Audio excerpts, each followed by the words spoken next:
वाढत्या महागाईच्या विरोधात ठाकरे सेना आता आक्रमक झालेली आहे। नाशिकच्या जिल्हाधिकारी कार्यालयाबाहेर निदर्शनं करण्यात आलेली आहेत। केंद्र सरकारच्या विरोधात घोषणाबाजी देखील करण्यात आलेली आहे।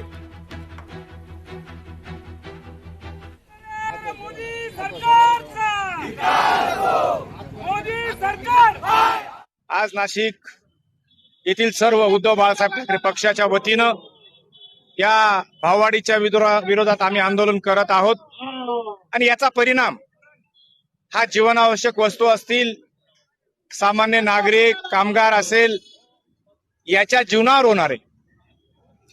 कारखानदारांच्या बाजूने कायदे आहेत, ज्या पद्धतीनं ही भाववाढ होते त्या पद्धतीनं लोकांचा रोजगार वाढतोय का? आणि येणाऱ्या काळामध्ये या सरकारच्या विरोधात, यांच्या पॉलिसीच्या विरोधात, यांच्या अन्यायाच्या विरोधात शिवसेना ही नक्कीच आम्ही रस्त्यावर उतरू आणि लढा देऊ।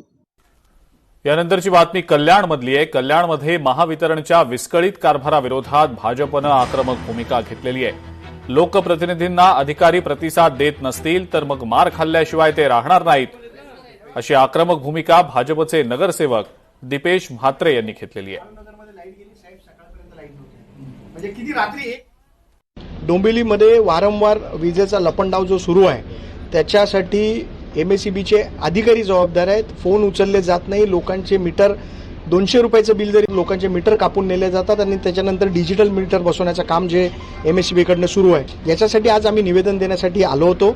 आणि एमएसईबीच्या अधिकाऱ्यांच्या या जर वागणुकीमध्ये बदल झाला नाही तर त्यांना इथून सळोकी पळू करून सोडण्याचं काम भारतीय जनता पार्टीकडनं होईल। तीव्र आंदोलनाला त्याला सामोरे जावं लागेल। वेळ आले तर एमएसईबीच्या अधिकाऱ्यांच्या तोंडाला काळं फासण्याचं काम देखील आम्ही करू।